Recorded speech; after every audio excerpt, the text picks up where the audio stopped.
Here's the complete working solution for fatal D3D crash out-of-memory error in Resident Evil Requiem. Why this error happens. The error usually appears because of not enough VRAM, path tracing enabled on weak GPU, DirectX 12 crash, old GPU drivers, low virtual memory, background apps using RAM VRAM. Step-by-step fix. Disable path tracing and ray tracing, very important. Open game, settings, graphics. Turn off path tracing, ray tracing, global illumination. High modes path tracing requires high-end RTX GPUs with 8GB plus VRAM. Had lower VRAM usage set, texture quality medium, shadow quality medium, volumetric lighting low, screen space reflections off. Keep VRAM usage below the red line in graphics menu.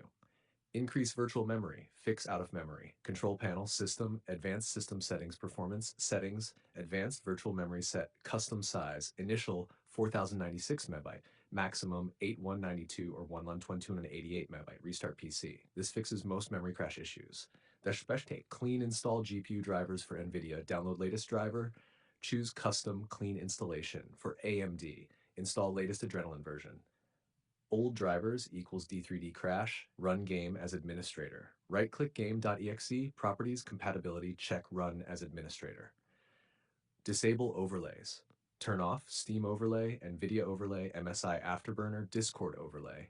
Overlays can cause DX12 memory crashes. Verify game files Steam.